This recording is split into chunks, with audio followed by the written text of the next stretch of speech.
Thank you for tuning in to another episode of the What is Cycling podcast. Today I got to sit down with Yuri Hauswald, who is a professional mountain biker and an ultra-endurance diesel engine. Listen as we discuss life before cycling, his role at GU Energy Labs, and how he helped CamelBak create a hydration pack. Let's go.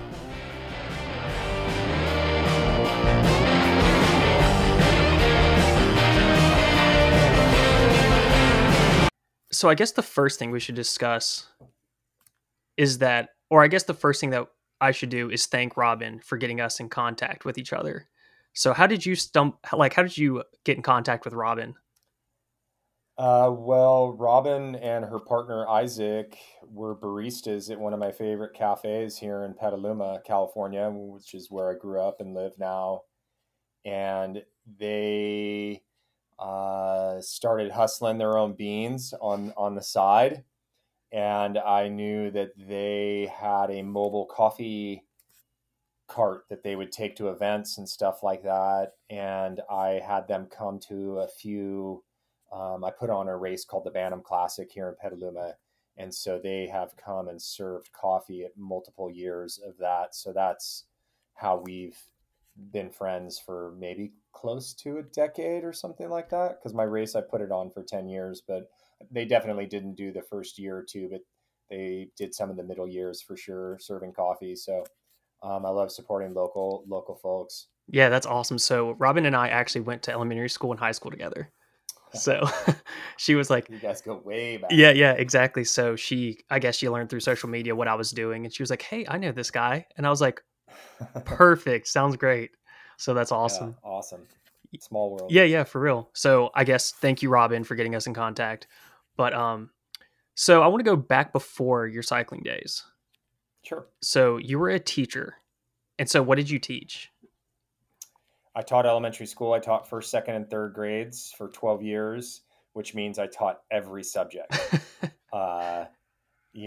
for better or worse. But yeah, so every subject. There were a few years where I was an English major in college, so that was my specialty was language arts, not math or science per se. But there were many years where we would do rotations between like the 2 or 3 different third grade or second grade pods where I would do the language arts units, somebody else would do the science, and somebody else would do the math. And we all tried to just play off of each other's strengths. And so that's how it worked. But yeah, I taught every subject. Yeah. So my sister is a teacher. And I hear horror stories all of the time. So I would love to know if you have any really good horror stories. I don't. I mean, I have some funny stories, but I feel like the complexion of teaching has changed drastically in the last decade. And being older, I taught in the golden age of teaching out here in California during class size reduction, which meant K through 3. All the classes were 20 or less, super manageable. You actually had an aide, maybe somebody who took kids out for PE. So you had a little bit of a break. But in my 12-year tenure, a lot of that started to change.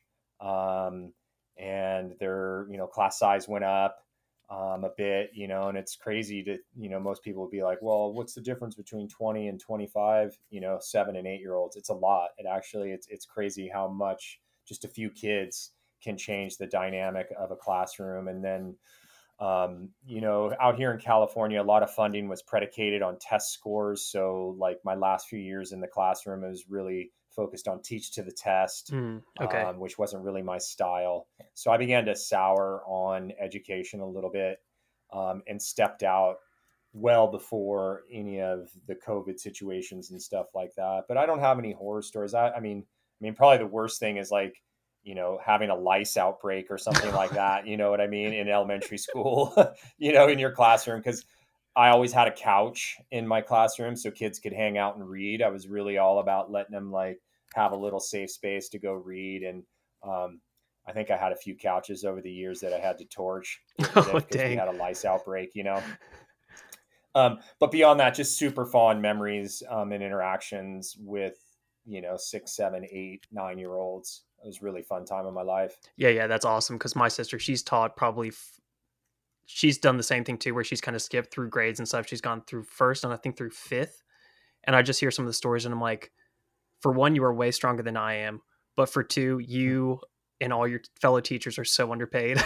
Because like you were saying, I mean, all the students, like it's more one-on-one experience that you get to have with that kid. But then when you introduce more, it's kind of like you're going to a zone defense. Like you're just got to give time to a group here and there and there and there stuff instead of that one-on-one and stuff. So that's pretty interesting. Yeah. I was lucky too. I had, really strong parental support in my years. So, I would run these things called centers where you would have parents come in for a certain amount of time and the kids would rotate from different groups to groups, which made it more manageable. So I wasn't teaching the whole group, but really honing in on certain groups and would create tasks. And so parents would come in and help man a station, whether it was like something with language arts or reading or art or whatever it was. But I'm super thankful for the parents that I had over the years that would give their time to come in and help me, particularly as, I was losing more in class aides and stuff like that. Yeah, absolutely. Because I feel like, or at least just from what I hear, that parents now don't exactly do that anymore. Like they're not exactly allowed in the classroom as much and stuff. And like even Yeah, bringing in like baked probably. goods and all that, they don't get to do that as much because of food allergens and just what Oh might yeah. happen. So yeah, I think that was a special Yeah. time because I remember the days when Yeah. Robin and I were in elementary school, parents could come in and help. And I was like, that was Yeah. fantastic. But Yeah. Yeah, for sure. Definitely. It's changed a lot. And, I, I don't miss the classroom. I miss the interaction with the kids for sure. But I'm not envious of my friends who are still in the classroom right now. yeah, absolutely. And so you studied literature, but you're also a lacrosse player. So what drew you to lacrosse? Well, I've played sports my whole life. I played baseball and soccer when I was a little, and then I went away to boarding school and had to make a choice for a new like sports, and soccer overlapped with lacrosse. Lacrosse was a sport I'd never seen or played before, but it looked really fun. And I decided as a freshman I wanted to try something new, and fell in love with it and started going to some summer camps, and that just sent me on a new trajectory. Um, Made varsity as like a sophomore, which was kind of unheard of, and then played 3 years at the varsity level and was the captain of the team. And so like lacrosse was my sport. I mean, I played football and baseball too, but like that was my ticket to college. And it's fast. It could be Yeah. vicious. It's kind of like hockey, a lot of the strategy of soccer, but you have the contact of football, kind of. I mean, I was laid out more in lacrosse and harder than I ever was in football. I didn't play football in college, but so yeah, lacrosse became my ticket to help me, sort of a B plus student open some doors to college that wouldn't have been there. Yeah, that's awesome. That's a good point about lacrosse too, because I love hockey and it's so fast paced. Because Yeah. watching like golf or baseball's fun if it's live, but if it's not, then it's so slow, and I get so Yeah. bored with it. And it's like even playing sports, if my mind has any time to just relax and think about like running by itself, I get so miserable. But if I'm thinking about like where the ball is or whatever, it seems to really make it more enjoyable for me. Yeah. Yeah. Yeah. There's no time to relax or let your brain wander playing lacrosse for sure. There's always something going on. Yeah, yeah, absolutely. How long have you been cycling? And what was the transition from lacrosse to cycling? Because you turned pro when later in life, right? Yeah, way later. So right, I went to Cal Berkeley here in the Bay Area, and when I graduated from college in 1993, I had the opportunity to go back east and teach at a prep school in their summer program through a connection from high school. And so I went back east and I played summer league ball back there. For folks who don't know, East Coast lacrosse is huge. It's sort of like West Coast water polo is huge and East Coast water polo is not so great. And then you flip that for lacrosse. So I went out there and played.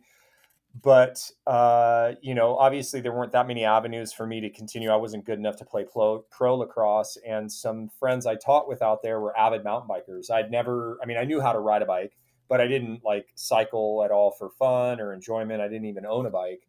But they started taking me out on weekend rides, and loaning me their bike. And I was riding in cutoff jeans, and Chuck Taylors, and total hack, and loved it though. Like they shared their passion. I think the bigger lesson here is like when we share our passions with others, whatever it may be, you never know how that's going to ripple out or affect them. And they had no idea the path that they were setting me on when they started letting me ride their GT Zascar in the woods. And one thing led to another. And I had a student who worked in a bike shop. He helped me get my first like bro deal, on a bike. And then it was clipping shoes. And then it just being competitive, to some degree, I just sort of started chasing it harder and harder, and stopped playing lacrosse just because I didn't have the opportunity to play it anymore. And literally, after 94 or 5, I never picked up a lacrosse stick again. Oh, wow. And it was bikes. And after teaching there for 2 years, I moved to New Mexico to pursue a master's, and that's where I did my first bike race. Was in Santa Fe, New Mexico, and I think 95 or 6, and then just started getting deeper and deeper into the scene. So that was sort of the origins of me getting into the biking. And so how did that first race go? Oh, I got killed. I got totally killed. Yeah. It was at Sandia Ski Mountain just outside of Albuquerque. So that means, ski mountain, it goes straight up. If you know my body type, I'm not a climber. And so I suffered for sure, but it was super fun. It was all about the community there. I had some guys I was living with and working in a bike shop part-time while I was doing some schooling. And we definitely lived the dirtbag mountain bike lifestyle there in Santa Fe. It was awesome for 2 seasons. And, fell in with a good crew there once again, right? Folks, surround yourself with good people, good community. These 2 guys who just opened up a bike shop were super passionate. They hired me to work for them, and I was, useless with a wrench, but it was mainly to be like the front guy in the shop to help, run the register and stuff like that. Nice. But we'd ride every day. And I did my first big bike packing journey adventure with them. We rode from the border of Mexico and Texas down to a small town called Batopias in the Copper Canyon. This was in like 96. And so that just sort of opened my eyes to what you could do on a bike and the adventures that could be had. And I haven't really looked back since, and gotten deeper and deeper into the racing scene, obviously. Yeah, that's the one thing I love about cycling, is that there's so many different ways to get in, like just a bike. There's so many different things that you can do. Cyclocross, like even with BMX, you can go and do tricks and stuff, or you can bike pack and all that. Like it's such a beautiful sport. It's not just there's one way to do it. Yeah, there's lots of avenues for sure. I know plenty of, former BMX kids who, have transitioned into like cross country phenoms or whatever, because they have those bike handling skills or that explosive speed and power that they develop riding BMX and stuff like that. There's a lot of crossover between the different disciplines too. You see that now in gravel with World Tour, retired World Tour guys, coming in to the gravel scene and exploring that. So yeah, it's been an awesome journey. Yeah, no kidding. And so actually you brought up something that I kind of want to touch on, but you won Unbound XL, but you won it when it was formerly Dirty Kanza. I won Dirty Kanza. The XL is different. I did do the first XL. XL is the 350, and that happened in 2018. I won Unbound when it was called Dirty Kanza in 2015. Yep. Nice. Okay, perfect. And so what was that like before Dirty Kanza got all the hype behind it and all the marketing and everything? It was an amazing experience. I did my first Unbound, which is what it's called now, in 2013, completely sight unseen. I work for a sports nutrition company. We were sponsoring this event. I had already transitioned into doing longer distance stuff in my cycling sort of repertoire, like 8-hour, 100-mile, 12-hour mountain bike type races. So, I'm more of a diesel engine. So I was always like looking for longer distance races And this opportunity came up in 2013 to go out and try something completely new. I didn't even own, like, gravel bikes didn't exist back then, right? You know, you were riding a cross bike and trying to squeeze the fattest tires in as you could. I fell in love with the landscape, the people, the community there was really welcoming. And I had a good run at it my first year, kind of got a taste of the podium, and decided to just continue to go back because I enjoyed the experience so much. Didn't have the greatest performance in 2014, but everything came together for me in 2015. And yeah, I was able to take the win in like the gnarliest, muddiest conditions the race has ever seen, and in a 2-up sprint with a kid like 20 years my junior. So kind of like a fairy tale, like, you know, set up a little bit. And my wife, who's a cancer survivor, had flown out the night before and surprised me. And so I knew she was racing at the finish. So I was racing for more than just myself that day for sure. So to have it all come together like that was, you know, that's the pinnacle of anything I will ever accomplish on the bike for a variety of reasons. And it then became like, you know, a stepping stone for me to continue down the gravel path, and it opened up sponsorship doors, and it's helped me be whatever I am now 10 years later. So Yeah, that's really special. Let's see. Do you think your background, because you're a professional mountain biker, do you think your background helped you in that race, or did you kind of have to tailor your training more towards the gravel scene? Because I know obviously mountain biking is a lot more technical, but I've always heard that Unbound and the terrain there, it's pretty technical anyway, not to the extent of mountain biking, but like you really have to pay attention the entire time because you don't know what you're going to be trudging through, the sharp rocks, water, anything. So yeah, so when I first started racing a bike, I was doing the shorter cross country distances. But you know, around 2004, 2005, I started doing 24-hour solo events. And that's what allowed me to turn pro, actually, was racing for 24 hours. And so I had already started transitioning, you know, towards longer distance events before 2013, going to Emporia, Kansas. But in terms of training for events like that, I just basically upped the volume of my mileage, you know, doing a lot more volume, a lot more quantity.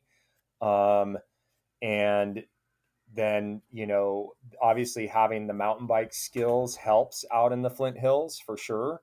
Um, and, you know, I mean, it's funny, like having that background, you know, seeing what we're riding through, it doesn't feel that technical to me, but when you're on a rigid bike with skinnier tires, it does. So and for my 200 mountain bike miles. skills have, yeah, my mountain bike skills have definitely helped me, but I had already begun like the physical training transformation prior to 2013.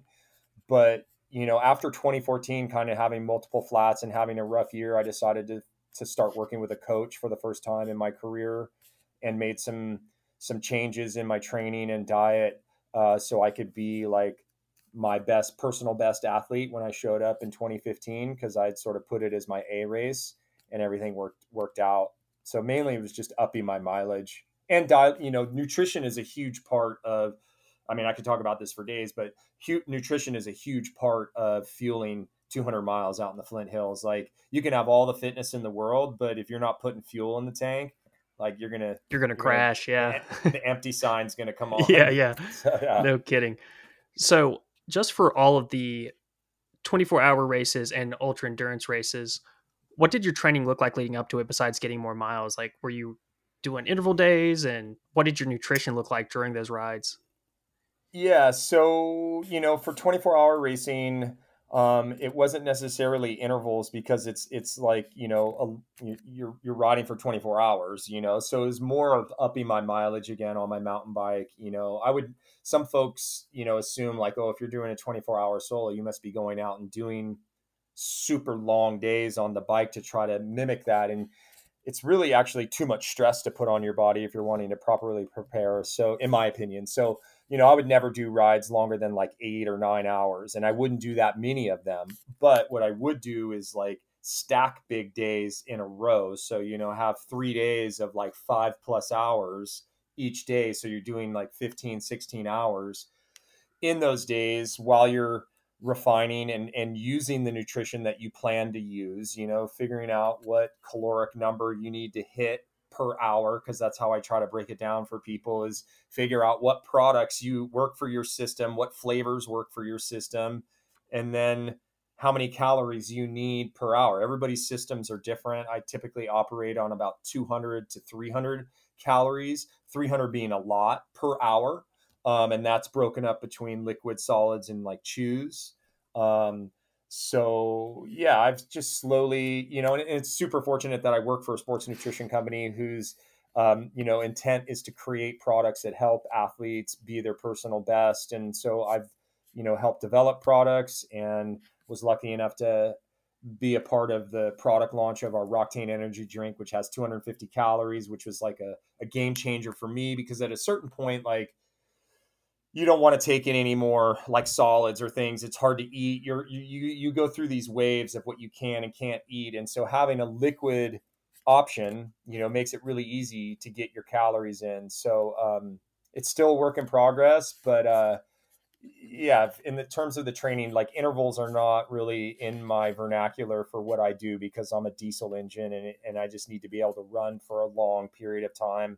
And that comes down to, like I said, bumping my mileage and dialing in nutrition. And so much of it, though, too, is the mental game too in long events, keeping your head in a good space, and positive self-talk and all those other things. So there's a lot to unpack there, but I'll stop. Yeah, Yeah. absolutely.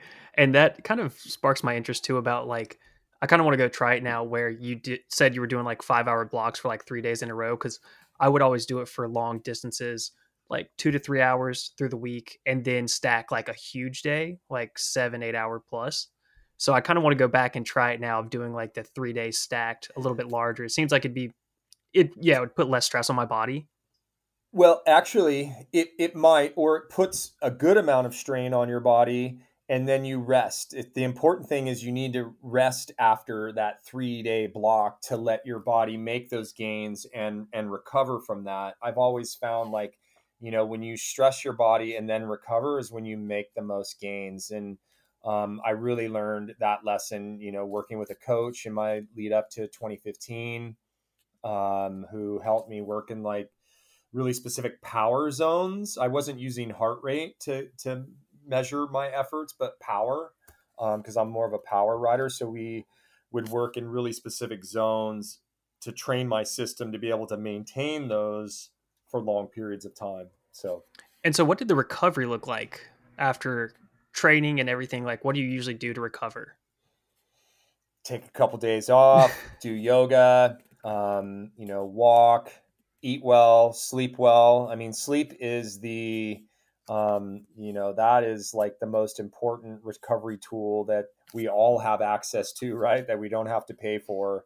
Is getting proper sleep is huge, in aiding recovery. And I think it's overlooked sometimes, because we all lead such fast paced, busy lives. But sleep, taking naps, here, after these big days, it all helps.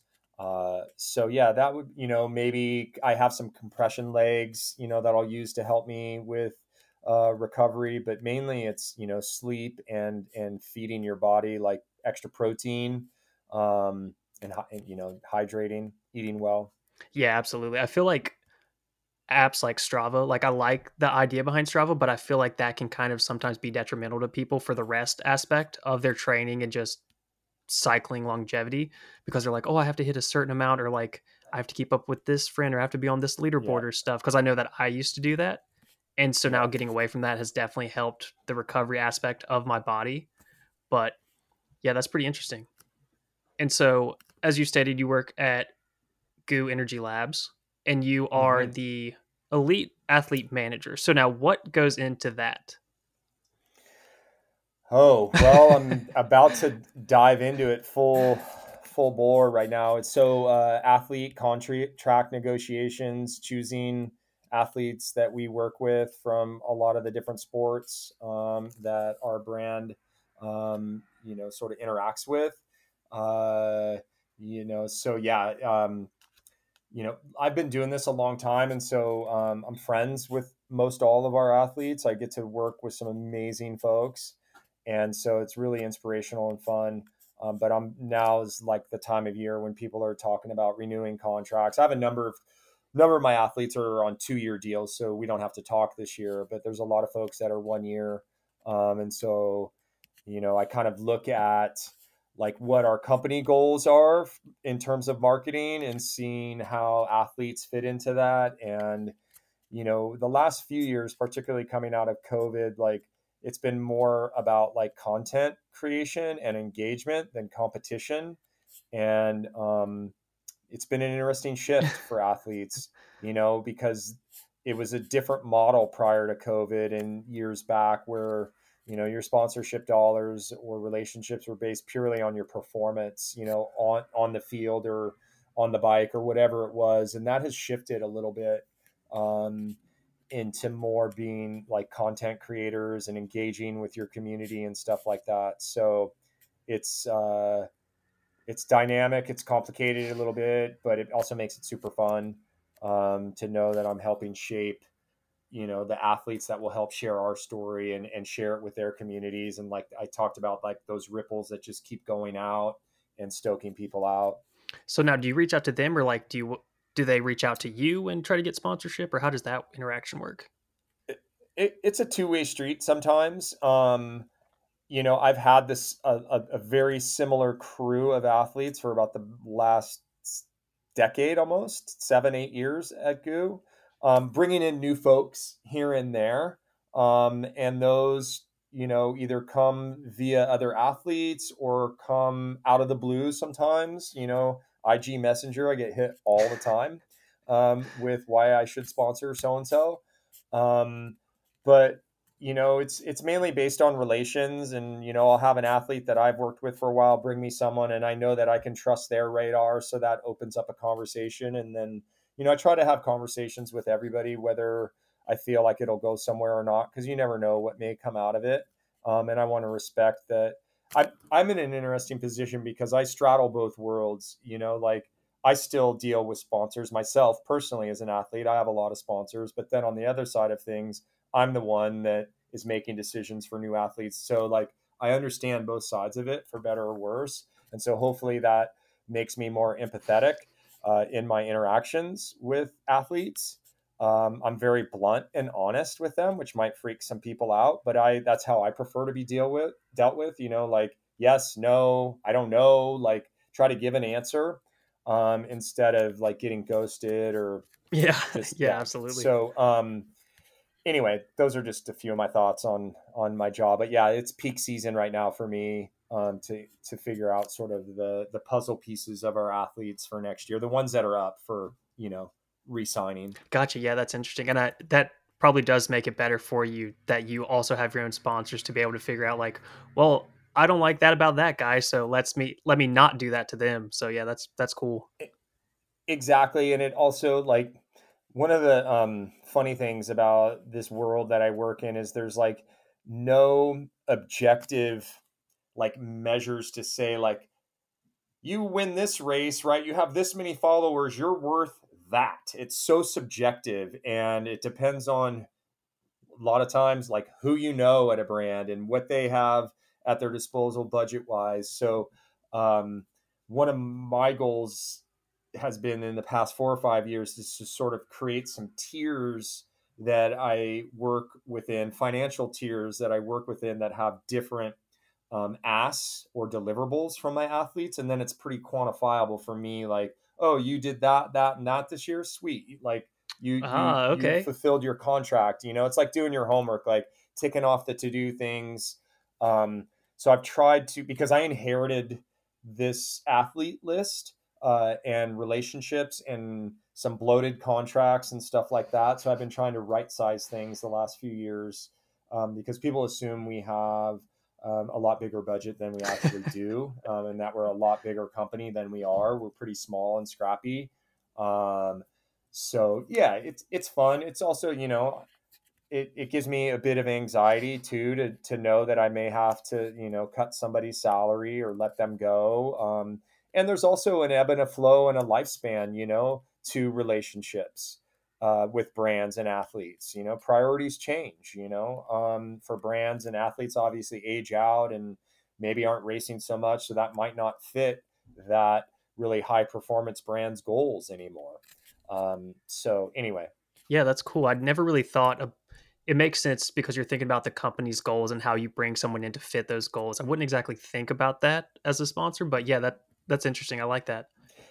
Well, think about it. I mean, they are, not to be totally, I guess, like capitalistic or whatever, but they're a marketing tool for you, right? I mean, that's why you have athletes. I don't say that in a bad way, but like you want to be able, it's like it's a give and a take relationship. But for us, storytelling and content creation is more important than it was 4 or 5 years ago. I can tell you that much. And so I'm looking for athletes that have that component to their repertoire. They're decent on social media. They engage with their community. Maybe they're on podcasts. Maybe they write, do a vlog, whatever it is. All those things are feathers in their caps and help, because I could care less really about their athletic performances a lot of the time. A lot of folks, not a lot, but a few athletes are still stuck in that old mindset where it's like, hey, I'm number one. I won this race, this race, this race. You should pay me this. And it's like, well, that doesn't totally work anymore. Yeah. So This is definitely yeah, the day and age of content as well. But I mean, it benefits both totally. parties too. So I mean, it makes Yes. sense. Yeah. And so at Goo, when they're coming out with new stuff, do you get to test it and like really see if it works and everything? Over the years, yes, I have. Um, it's fun to see new product forms and different flavors and iterations of products change over time. So yeah, I have. So for example, the year I won Unbound, Dirty Kanza, I was testing a new capsule, our branched chain amino acid capsules. Branched chain amino acids, for those that don't know, help with your mental acuity. They help buffer muscle fatigue. They help promote muscle recovery. And so I was using those capsules on that 13-hour day and had like laser mental focus at the end of that to navigate a sprint that I wouldn't have had if I hadn't been taking them. And so, not that they wouldn't have come to market without my input, but like to me, that was like, these things That's work really for cool. sure. And so it was, yeah. So I have been able to do a lot of that over the years, product development stuff. Yeah, that's pretty cool. So is that do the sponsors get to sometimes test out new products or is it everything done behind like in the company?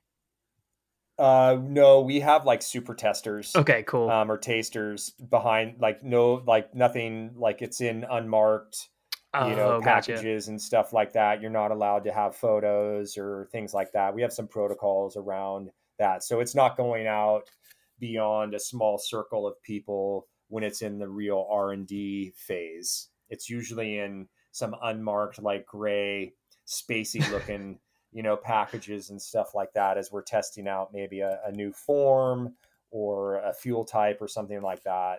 And so that goes out to a small group of folks, and then they take feedback and reiterate and stuff like that. And, it's fun. Our lab is in our offices. We produce our gels in our offices in Berkeley. So we have a really tight rein on quality control. Like we can make flavor tweaks like right there. Like they can do a flavor sampling in our conference room and take those notes right back to the lab and, have at it, making a few tweaks here and there. So it's pretty fun to know that, you can have a hand in shaping a new product or helping test and prove a concept, and then bring it to life and know that that product's going to then enable other folks, right, to be their personal best and do something crazy on the bike or the run or whatever it is. Yeah, that's really cool. How many flavors have you had an impact on? Oh, I wouldn't say I've had that like an impact on that many flavors really, beyond like just giving opinions on new flavors as they come. The raw, I've had an impact on maybe some products that didn't come to market, Okay. right? Like this one's not so like, no, we shouldn't do this, like, so I think more on that side of things than me actually shaping a particular, flavor that we had come out. Gotcha. Yeah, that makes sense. I didn't know if it was like, oh, how about margarita? And then it's like, okay, let's try that and see. But yeah, no, Well, there is that. I mean, they're always open to new ideas. I mean, we have some new flavors coming out next year in our hydration tabs and a new gel flavor. And it's a very collaborative, like brainstormy type process, which is fun. Yeah, and that's definitely one of the beauties about a smaller company as well. Because once it grows and grows and grows, you kind of lose that aspect where you get to kind of have input and it's kind of close quarters and you can actually talk to everybody in the company. But when it grows, Yep. it's like then that's when the silos really come in and you can't Yeah. like you kind of lose that. Yeah. And so I've seen a lot of different things about gels and goos and everything. And like I've seen one guy, he was doing an adventure race and all he took for calories was gels. And I was like, you're probably going to get a stomach ulcer. So, what is the best way that you would say to probably like reach the best performance using a gel and like balance that in with the other nutrition on your ride? Yeah. So first, you always need to like practice what you're going to eat before you get to, race day or the big dance or whatever it is. Like you need to test it. So in your training, see if it works with your gut, see if you like the flavor. Um, with our gels, you need to drink water when you eat them. That if you don't, that could lead to GI distress because the water helps dissolve them, get them into your system quicker. So it's always a good idea to have a couple swigs of water when you eat a gel. Um, my other suggestion would be to have a variety of things that you are using to get your calories. Like I said earlier, have some liquid calories, have some solid calories, have some gel calories, have some gummy like chew calories. The different sources not only like does your like mastication and chewing, like sometimes like chewing on something is way better than like the gooiness of a gel, or drinking something is better than the gel after a certain point. So like having a variety of things that you are getting your calories from. I know that there are plenty of folks out there that can survive on doing gels alone, but they need to be taking in a lot of water when they're doing that too, to help with the digestion of it. But that is something you need to train to for your gut to tolerate that. It's easily doable. But I just don't want somebody listening to like be like, oh yeah, I'm going to go try this Yeah, big just ride. And then they down 12 gels on it and like they have a horrible day. So you need to experiment and play around, but a variety of things is the way to go, in my opinion. yeah, if I were to do just straight gels, I would be one of those people. My stomach would turn Yeah. upside down and I would just I don't know. I'd have to get my stomach pumped or something. But so We don't want that. yeah, no, That's not at not good for all. that's not good for business, Tim. And so what's up with this salty Yeti? Well, And did you I'm help come up with surprised you that? you did your homework then. So Salty the Yeti, I guess you're totally outing me. I mean, I've been out for a while as the Yeti, but anyway, the origin story of the Yeti is years and years ago we came out with a new flavor called salted caramel, and it's awesome flavor, one of my favorite flavors. And our packaging creative guy at that time, who was a Jedi genius with what he was doing with stuff, super creative guy, Chris Smith. And he had created some flavor characters over the years prior to that. I don't know how he came up with Salty the Yeti to go with salted caramel, but it was on our packaging. And I've got a huge like costume box, and my wife and I love costumes. I'm not afraid to dress up, and drag or whatever it is. So we were going to Kona that year. I think that's where he first made an appearance. But my boss at the time, we created a Twitter handle because we thought it'd be fun to create this mythical like Yeti creature for goo. And then she found on Amazon these Yeti suits. And so we bought a bunch of Yeti suits, and I became Salty the Yeti. And I would never take my head off. I would never speak. Like, we had this whole thing where like we tried to keep my identity secret. And for years and years, I would show up in random places and ride scooters at Kona and do the undie run or be in Leadville and, you know, do some things. So other people have donned the suit in interim years now, but I'm actually heading back to Kona on Monday, and we'll be in the Yeti suit once again. Nice. That's awesome. And so, have you done the race as the Yeti? The only race I've ever done in the Yeti suit was that suit is super hot. Oh, I bet. It's miserable. The only race I've ever done in the Yeti suit was Sea Otter hosts an mountain bike race, and a few years back, I had some buddies who work for Bosch. They hooked me up with a bike, got me an entry into the industry e-bike race, and so I wore the suit for that and made a splash. I did it, I think, 2 years. I've done the undie run a couple times, which is this 1 mile kind of fun run in Kona. That's a fundraiser.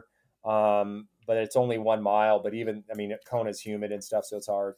But, I've shot some videos in the Yeti suit, you know, on a bike, cause I can cut holes in his paws and clip into my pedals and rip around in that. Actually in Leadville, I was ripping around in the Yeti suit, doing some video stuff for Garmin. So,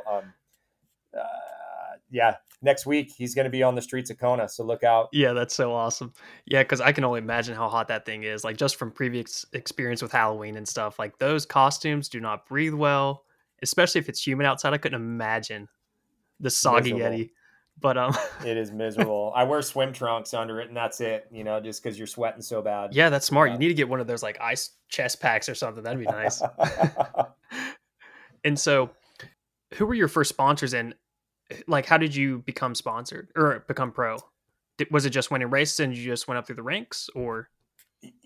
Yeah, yeah, it's a long story. I'll try to make it quick. So, doing those 24-hour races solo, I won a few of them and earned enough points in the governing body's mind.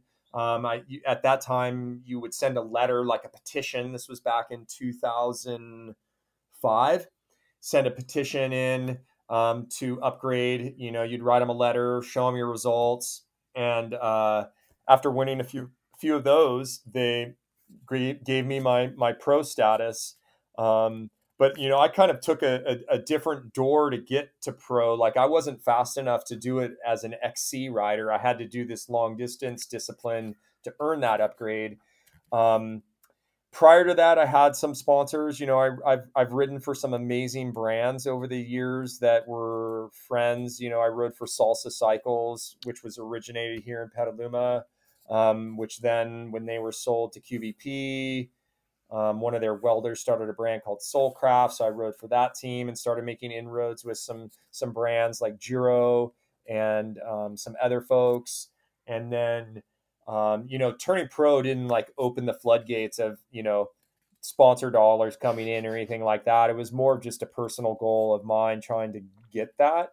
And my relationships with brands are based more on like friendship than my performances, because I'm really not a podium finisher, and my ability to generate content, you know. So like I've always been a writer and storyteller, and that was just part of who I was as an athlete. And it turns out like that's finally come, you know, it's like it's helping me out now because that's what brands are wanting.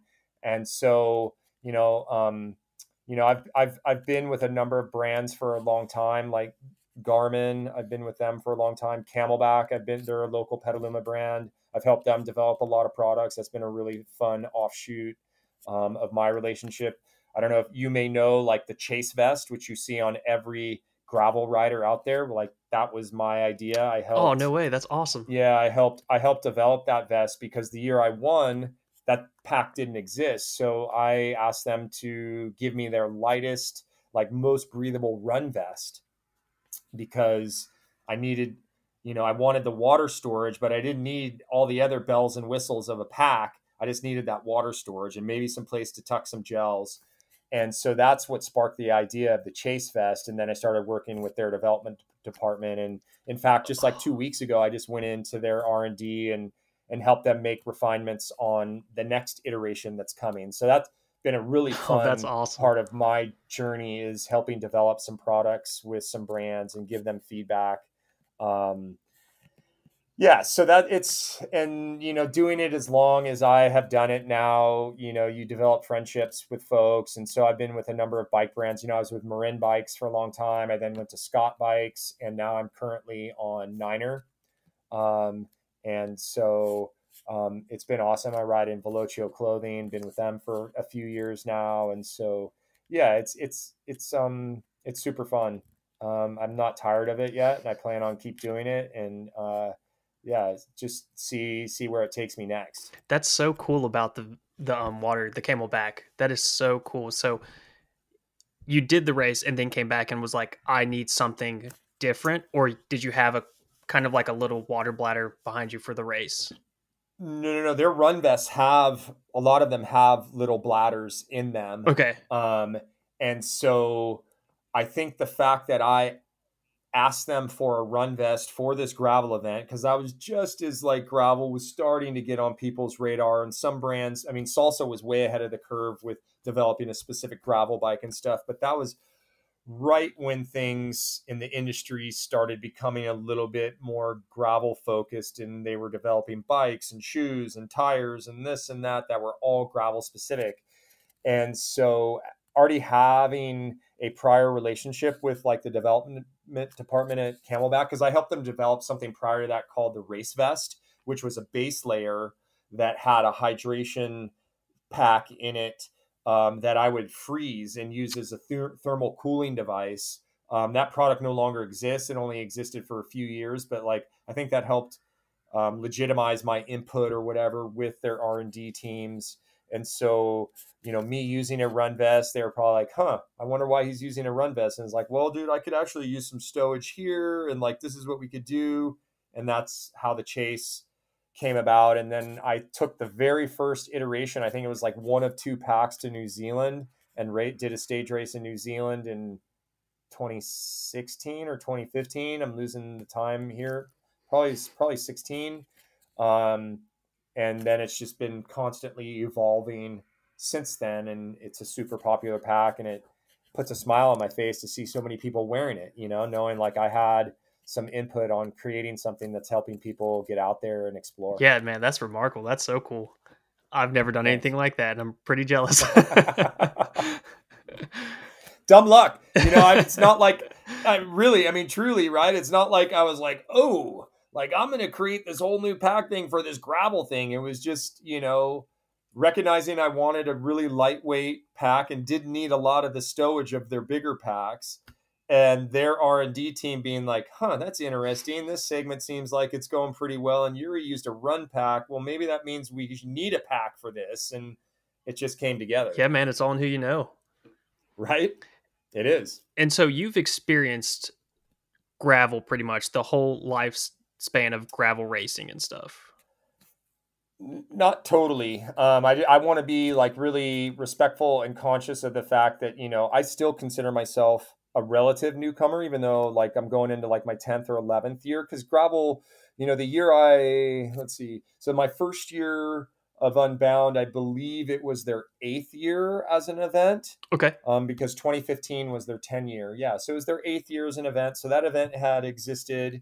There was an event or two prior to that that actually inspired the creation of Unbound, Dirty Kanza. There was something called, I think it was the Emporia Death Ride. And then there was something called Trans Iowa prior to that, which was put on by this guy, Mark Stevenson, Guitar Ted, who had this Iowa self-supported ride, which is what inspired the first founder of Unbound, Dirty Kanza, to create his event, because he had done Trans Iowa or heard about it.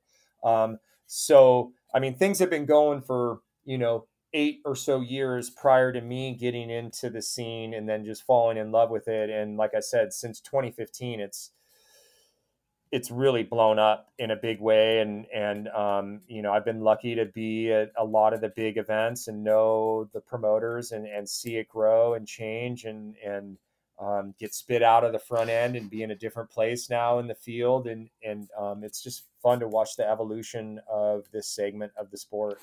Absolutely. And So I asked because I saw that in one of the articles that you wrote for Cycling Weekly, and it discussed that you don't think there's always this talk about UCI and gravel racing, UCI and gravel racing. Like, what happens when UCI comes in, and how does that affect gravel racing? And you were mentioning that they really can't contribute anything to gravel racing. I'd love to hear more about that because me and all my friends, we've said the exact same thing. It's like once they come in, I feel like it's just going to ruin it.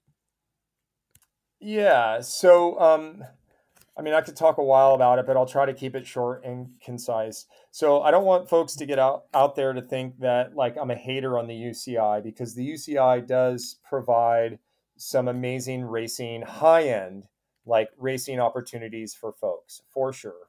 For, the 1 to 3% of the field that is super competitive, that is motivated by rainbow stripes or chasing those, possibly, right? And then you have a certified like world champs jersey in whatever discipline it is. So it makes sense that, the UCI would want to get involved in gravel because it's the fastest growing segment in cycling right now. It's seen a tremendous amount of growth, but they are not known for necessarily helping the development or the growth of a sport.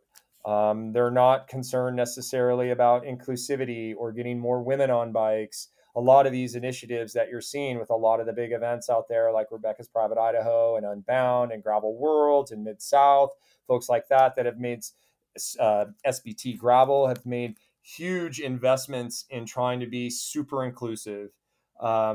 And the UCI is not about that. They're about making money, having a race opportunity that is, catered to that really uber competitive. And I'm not discounting that at all. At one point in my career, I was motivated by that too. I went to a Masters Worlds, and I think 2001, I qualified and chose to go because, wow, I made Masters Worlds, and went to Canada and, um, had my butt handed to me, and it was a cool experience. Got a Stars and Stripes jersey, and so it was great. But I don't think they will help the overall growth of the gravel segment. Some folks will definitely flock to these events for sure because they want to chase competitive goals and maybe win the rainbow stripes for their age category, whatever it is, and God bless them. That's great. There's nothing wrong with that. I just don't think that the UCI in general has the best interests of the gravel scene or the gravel segment when it comes to their involvement in it. Yeah, you pretty much just put all my thoughts as a package with a bow on it because we Cool. said the exact same thing. It's like it just feels like if they were to come in, they would only be about the growth and the money aspect about it. And just like you were So saying about the inclusivity about everything, like that's a huge part about gravel racing, especially where you can see it off in the distance. Like they're already starting that and you can see where it's going and it's like kind of a beautiful thing. So to kind of yeah, stop that would be kind of detrimental to the whole vibe of gravel. Yeah, and a couple things, and then people might take this as me being a little bit of a hater on the UCI. But for example, the first UCI gravel event that happened in Europe this year was sponsored by a pro rider, and they had no women's field.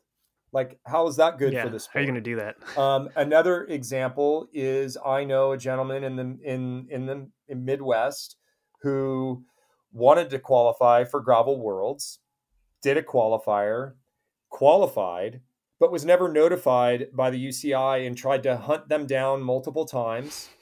So because he wanted to go to Italy to race, it was rad, right? Live your dreams, go to Italy, race with the world's best gravel riders, and they were super slow to respond, never informed him, and basically, he missed his opportunity to go. And when they eventually did get in touch with him, they're like, "Oh, sorry, you could go next year." And they were just kind of, and then that got me thinking the other day because I was riding my bike thinking back to when I went to Worlds in 2001. The only reason I found out that I had qualified to go to Masters World Championships, and this maybe isn't necessarily a dig on the UCI, but more on USAC Cycling, the United States Association, is the USAC mag that you would get every couple months, just kind of highlighting the different events that happened, had the list of qualifiers in the back. And just for some reason, I started flipping through and I was like, oh my God, I qualified. No way. So like I found out through a magazine just by chance, and then reached out to them, and then made plans. My parents came. I mean, it was a big deal. Like I get the excitement about wanting to go to a Worlds event when you qualify. I totally understand it. I'm not downplaying it at all. But I think those two examples just highlight some flaws maybe in the UCI's approach a bit. That is crazy that you found out through a magazine. That is so insane. Yeah, that's awesome. The guy that I just interviewed, Steve Lovelace, he was paralyzed from the waist down, and he is a para athlete, and he did triathlons. Well, he's the second guy ever to complete a triathlon. And he found out years later, like probably 30, 40 years later, that he was actually part of history for being only the second guy to ever complete that. And he just found out because someone reached out to him. And he's like, wait, what? I had no idea. So now you found out through a magazine. I'm like, what is going on? Yeah. Yeah. They need to work on their communications. Yeah, absolutely. And I'm sure my friend in the Midwest wasn't the only one who, wasn't communicated with in a timely manner so that they could go live out their dreams and race in Italy and chase the rainbow stripes. It's unfortunate. Did your friend actually end up going the next year? No. Oh, dang. Well, he'd have to qualify again, which he's certainly capable of doing. But I'm guessing, he may have a bad taste in his mouth and may not want to go back. I mean, it's a huge expense. Yeah. So, he could maybe use that money to do more events here in the States instead of going wherever they're going to, host, Worlds. Yeah. Now, all of that said, if they host gravel, like truly a gravel Worlds in the United States, they might see a lot of folks. But right now, the gravel Worlds is in Italy, makes it, good for the European cyclists, but not so good for, the gravel folks over here, that consider themselves sort of, the founding folks of gravel. So yeah, definitely. Well, I'm sorry for your friend. That's brutal, especially when you train and try so hard for it, and then you get it, but then you don't get it. Like that's just a trash situation. Because somebody can't be bothered to respond to your email, multiple emails. Yeah, like what the heck? Come on. Yeah, totally. Well, I guess on a lighter note. Yeah, let's get light. So will you explain what the cyclist menu is? Because I love this, and I think it's really awesome.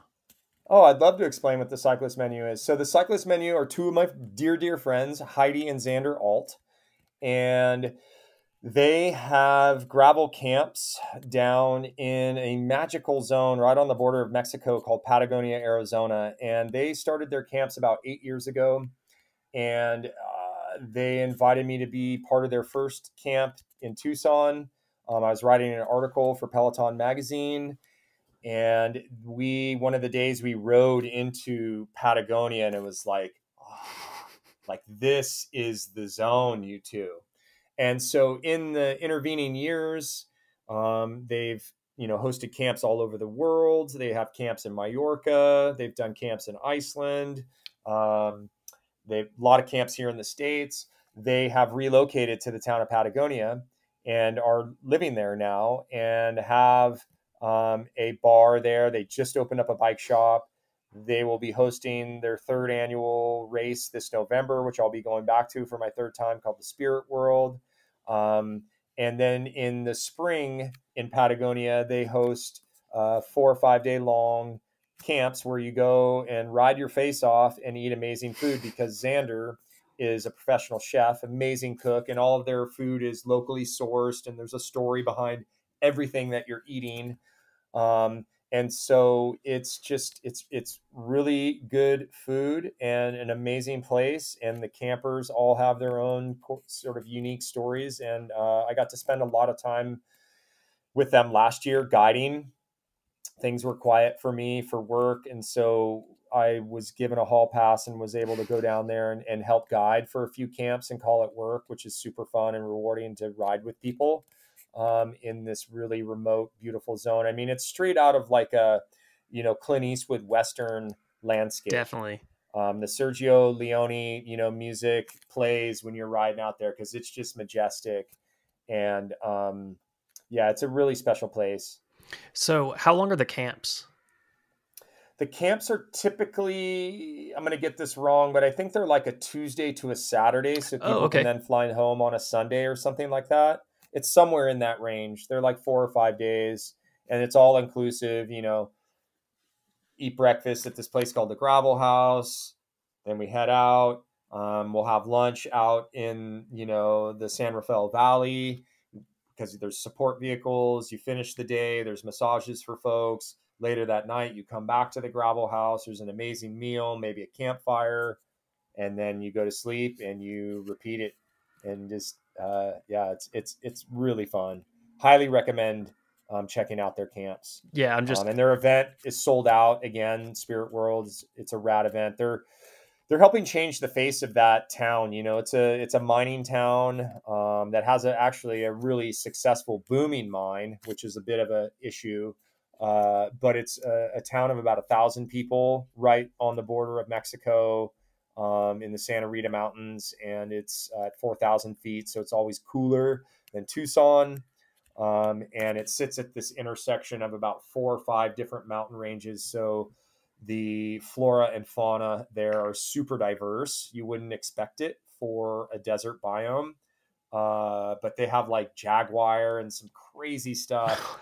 Catamundi. If you don't know what catamundi are, check those out. They're like these raccoon, like lemur type creatures that I had never seen before until we ran into. Like they run in like these big herds there, only in a certain elevation. But it's just a really dynamic, beautiful zone. Yeah, that's really cool. Like in my head, I'm calculating how many vacation days I have to see if I can make it out there. That's so awesome. And a mining town too. I feel like all these cool events and races happening in mining towns like Leadville and Yeah. Yeah. I mean, there's something to be said, I guess, for, mining, pun intended, like the natural beauty or whatever, of the terrain there. But, Patagonia sits in the Sky Island region of Arizona, which is a super unique biome where, you have these mountains that jut up to 9, 10,000 feet straight out of the desert and have 3 or 4 different biomes on them as you go up them. And so it's just, the biodiversity, the different weather patterns. It's a really cool place to be. And yes, a lot of mining happened down there. That's, unfortunately why folks went there and pushed the native peoples out because they were able to make money on the earth. And so, yeah, Heidi and Z are just mining the gravel there, but in a very sustainable, fun, friendly way. yeah, absolutely. And I love those multi-day events too, like Rebecca's private and um yeah, those are so much fun. I've never done one, but I've always wanted to do one. And I'm like, we just lived in Washington. We unfortunately had to move back to North Carolina, but I was so close to Idaho and I was like, shoot, come September, I'm going to drive up there and I'm going to do the whole thing. But then we had to move You back. should But yeah, put put it on your calendar for next year. I know some people. I can help you out. I did the stage race this year. I did the very first year of her stage race, and you just get more bang for your buck, coming in there, and you get to experience a few different zones of Ketchum and the Sun Valley area, which are really magical places to ride your bike. And it's a cool format. It's really challenging. And yeah, it was a great time. I was just up there. oh, nice. That's so awesome. Well, thank you, Yuri, for being here. It's been so great to have you on. You're so rad. And I'm Oh, just thankful for you being able to come on here and tell us all about yourself. So thank you very much. oh yeah, my pleasure. If my words or my videos that folks see like inspire them to get out and explore, like then my job is done, and I'm stoked because as we started, we were talking about right sharing the stoke with others and how it ripples out. So hopefully our chat today maybe inspires some people to try some new events or explore some new zones because that's what it's all about. And doing it with friends. It's what's brought me like the most reward in my 25 plus years of riding a bike. And I plan to keep doing it as long as I can. Heck yeah, absolutely. Me too. And also, Yuri is not the salty Yeti. So Yeah, let's be clear. It's not me. awesome. Thank you.